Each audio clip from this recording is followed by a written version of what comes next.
Bonjour amis bassistes débutants. Alors, je vais vous faire un petit tuto aujourd'hui sur Ableton. Alors, c'est pas du tout une formation, un truc complet, c'est vraiment le truc basique. C'est comment moi j'enregistre mes covers en début de morceau, dernièrement depuis quelques vidéos, depuis je sais pas, peut-être les 10 ou 15 dernières vidéos, où je fais des covers. Tout au début, en fait, je fais un enregistrement avec le son du morceau original, donc que je récupère en MP3. Et ensuite, dessus, je fais la cover. Et en fait, je modifie un tout petit peu le son, de façon à ce que le son de la basse ressorte par rapport à la cover et que vous entendiez bien la basse que je joue. Ok. Alors, je crois savoir que certaines personnes ont Ableton Lite, parce que quand vous achetez des produits, moi j'avais acheté un clavier Akai par exemple, vous avez Ableton Lite qui est donné avec. Mais c'est vrai que quand on ouvre Ableton et tout, il y en a partout et ça a l'air un petit peu compliqué et même techniquement on ne sait pas quoi brancher où, etc. Donc je vais faire un petit tuto là-dessus, mais vraiment light, parce que sinon il y a des formateurs sur YouTube que vous pouvez rechercher. Moi j'avais acheté une formation qui m'avait coûté 30 € pour me former aux bases d'Ableton Lite. C'était une super formation, je pourrais même mettre le lien si vous voulez.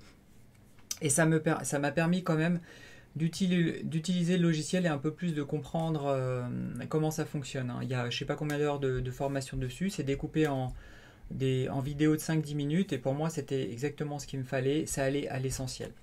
Alors pour en venir au vif du sujet, alors tout d'abord il vous faut un ordinateur relié à une carte son et la carte son va être reliée à des enceintes pour moi de monitor. Donc voilà ma carte son.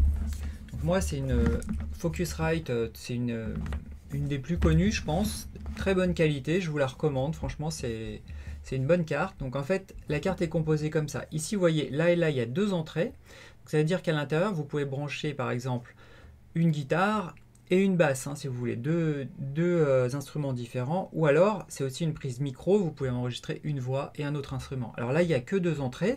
Sur certaines, bon, il y en a une, et puis sur d'autres, il y en a plusieurs. Vous pouvez enregistrer tout un band en fait. Pour moi, ça c'est largement suffisant. Ensuite, vous avez ici des boutons de gain qui vont vous permettre de mettre le volume en entrée de l'instrument. Alors bien sûr, il faut que votre instrument soit déjà avec le volume, et en plus là, vous pouvez régler, si vous voulez, la puissance que vous allez envoyer à l'ordinateur. Je vais vous expliquer comment ça fonctionne tout à l'heure, ce petit bouton. Ici, vous avez un petit bouton, là, 48 volts, ça en général c'est pour mettre les micros, donc là on n'est pas concerné. Et ici, vous avez deux boutons, ici, un volume général de la sortie des enceintes, et un volume général pardon, pas général, mais un volume pour le casque, qui est juste ici, avec la prise casque, moi, qui est branchée là. D'accord? Alors, pour l'utiliser, rien de plus simple, je vais peut-être terminer juste une chose. Ici, derrière, j'ai un câble USB relié sur mon ordinateur. Et ici, les deux câbles qui sont là, ce sont des câbles qui sont directement reliés sur mes enceintes monitor. Donc, ok. Comme ça, en gros, l'ordinateur discute par le câble, quand je dis discute, voilà, par le câble à la carte son, et la carte son renvoie le son dans les enceintes monitor. De la même façon, quand on va brancher l'instrument ici, la basse ici, et ça envoie le signal là et ça sort directement sur les enceintes ou au casque. Ok. Alors ça envoie effectivement sur les enceintes ou au casque, mais ça envoie aussi via le câble USB à un logiciel qui est pour moi Ableton. Alors il y a d'autres logiciels, mais là je fais Ableton parce que c'est celui que j'utilise et peut-être que ça va servir à certains. Alors il suffit simplement là, vous voyez, je vais brancher ma basse sur le premier port. Ok. Voilà, j'ai ma basse qui est posée ici, qui est juste là, elle est posée sur mes genoux. Vous voyez, quand je vais tirer une corde, alors, je sais pas, voilà, vous voyez la lumière verte, voilà, ça veut dire que là, il n'y aura pas de saturation. Si je monte le gain, je vais le mettre à fond, vous voyez, avec le son, c'est rouge. Donc il faut déjà faire en sorte d'avoir un gain correct. Donc je vais le baisser, je tire la corde, ah là c'est rouge, donc je vais le baisser encore un petit peu, si j'ai un jeu qui est un peu fort, voilà. Là, il n'y a plus de problème. C'est-à-dire que si je joue comme ça, je vais envoyer, sachant que ma basse, le volume est à fond sur ma basse, je vais envoyer un signal qui ne sera pas saturé déjà à Ableton. Ok. Alors maintenant, on va passer du côté du logiciel et comme ça, je vais vous expliquer exactement comment ça se passe. A tout de suite.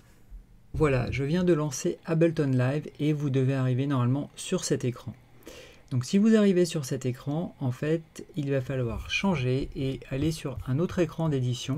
Donc là, ici, vous voyez, cet écran, ce sont les barres qui sont verticales. Il faudra aller sur les barres horizontales. Donc je clique, voilà, et je me retrouve ici dans une autre fenêtre. Donc tout ça, ce sont des pistes d'édition sur lesquelles on va poser ou enregistrer nos instruments ou nos musiques. Alors ici, vous voyez en bas, il y a marqué l'audio est désactivé, veuillez cliquer, nanana. Alors en fait, ce qui va se passer, c'est que vous devez aller dans les préférences. Je ne vais pas cliquer ici, je vais vous montrer les préférences. Dans Fichier, dans Live, Préférences. Et ici, dans Audio, vous allez devoir choisir en périphérique entrée et sortie, quel est le périphérique. Donc, est-ce que c'est la carte son? Est-ce que c'est un micro? Est-ce que c'est... Voilà. Donc, en entrée, on va dire que c'est la carte son. Voilà. Et en sortie, la même chose. OK? Donc, une fois que vous avez sélectionné ça, le message disparaît. Et d'ailleurs, vous devez être capable de faire jouer la basse. Voilà, on entend ma basse. D'ailleurs, vous voyez le volume ici qui s'est mis. Donc, je vais vous expliquer ça dans deux secondes. Donc, sur chacune des pistes, en fait, sur la piste audio qui est là, vous voyez, il y a des pistes MIDI, des pistes audio. On ne va pas s'occuper des pistes MIDI, on va utiliser que les pistes audio. C'est celles qui ont la meilleure qualité. Sur cette piste-là, la première, on va glisser un fichier audio. Par exemple, M, que je vais faire tout de suite. Le voilà, M Maquistador MP3. Donc, je vais le prendre. Et je vais le faire glisser ici. Donc on le met en tout début de piste. D'accord? Maintenant, si je joue le morceau avec play, ça c'est le clip, c'est pour ça qu'on entend ça au début, mais ça fait...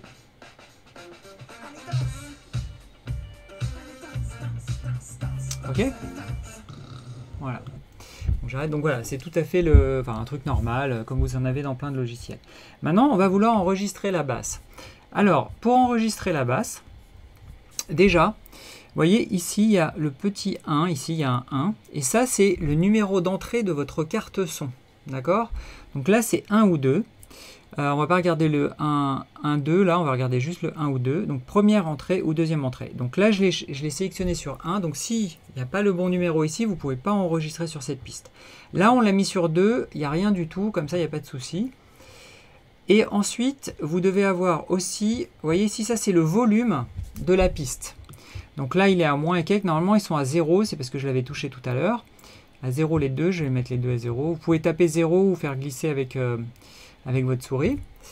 Donc, qu'est-ce que ça veut dire? Ça veut dire que si ici, je baisse le chiffre, donc moins quelque chose, le son va être plus faible, le volume, et la basse que je vais enregistrer tout à l'heure va être plus forte, par exemple. OK? Alors, ce que je vais faire maintenant, là, j'ai ma basse qui est déjà branchée dans ma carte. Je vais prendre ma basse. Voilà, elle était à côté. Et je vais jouer. Alors vous voyez ici, juste à côté du 1, le petit vert là, il bouge quand je joue de la basse. D'accord? Ça veut dire que ma piste accepte le son de ma basse. Maintenant, pour enregistrer, il y a un point important. C'est ici, vous voyez, le point noir. Il faut cliquer dessus pour qu'il passe en rouge. Alors ça veut dire qu'on va armer la piste. Ça veut dire qu'elle va être prête à l'enregistrement. Elle n'est pas en train d'enregistrer, elle est prête à l'enregistrement. Donc vous voyez ici cette zone-là, si j'enregistre, ça va partir de là. Alors nous, on veut partir par exemple d'ici, voilà, pour démarrer le morceau ou d'ici. Et il suffit simplement maintenant d'enregistrer. Vous allez voir, je vais jouer la basse et vous allez voir ici directement l'enregistrement qui se produit.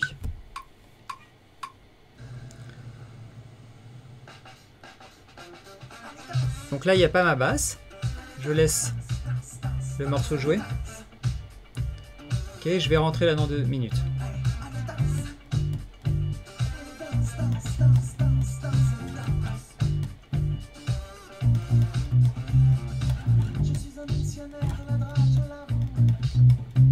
Ok, j'arrête. Voilà. Donc comme vous avez vu, j'ai un enregistrement de ma basse. Je pose ma basse. Excusez-moi, ça va peut-être faire un peu de bruit. Voilà. Donc là, il y a un enregistrement ici de ma basse. Et au-dessus, le morceau lui-même.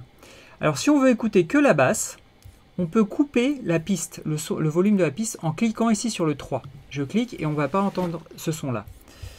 Ici, je vais me positionner là et je lance la lecture pour voir.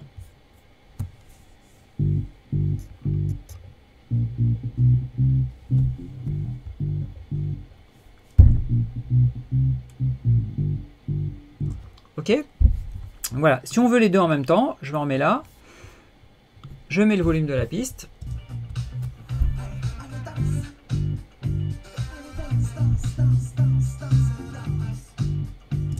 Voilà, alors moi c'est exactement comme ça que je fais mes covers, les enregistrements son de mes covers en début de morceau depuis quelques temps.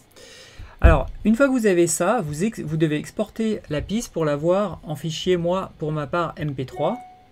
Donc vous allez dans le menu, je me suis trompé, ouais, voilà, fichier et exporter audio-vidéo. Ok, vous avez une fenêtre qui va apparaître et ici vous dites le début à partir d'où, vous voyez les numéros qui sont là, à partir de quel moment vous voulez exporter le son. Alors nous on va dire à partir du 5, 6, 7, voilà, à partir du 7 jusqu'au, on va dire ici, 14. Ok. Et vous regardez bien les propriétés de ma fenêtre, il y a juste le MP3 qui est à on. D'accord, je veux pas, c'est pas la meilleure qualité MP3, vous avez mieux, hein, mais c'est largement suffisant en tout cas en MP3 là comme ça 320 pour si vous voulez envoyer un enregistrement à quelqu'un ou un truc comme ça rapidement. Si vous voulez une meilleure qualité, vous pouvez aller sur du Wave, mais là c'est pas important. Donc là on fait juste pour le MP3, je fais exporter, il me demande le répertoire, donc je vais appeler ça test dans Maquistador, enregistrer.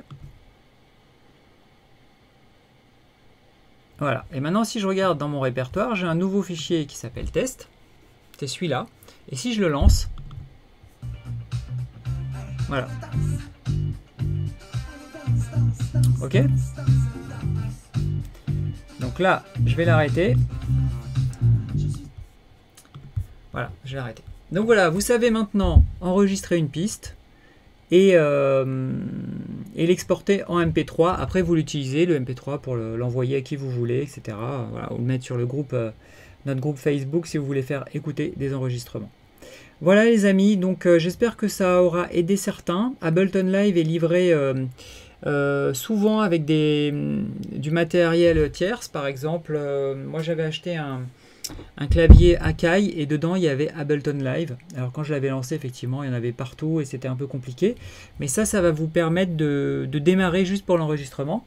Il faut savoir que c'est un logiciel qui est hyper puissant et vraiment moi j'adore ce logiciel, on fait des choses incroyables avec.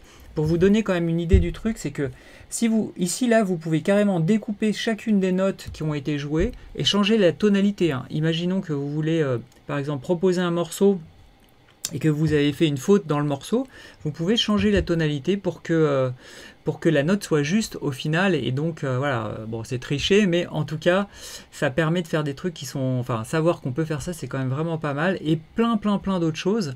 C'est utilisé énormément pour le live. Nous on l'utilise quand on n'a pas de batteur, parce que les sons sont top, et puis on peut vraiment contrôler en mettant un device, en fait, il y a n'importe quel matériel, on peut dire, bon ben ça, quand j'appuie sur ce bouton, c'est quand j'appuie sur le bouton 1 du matériel, etc.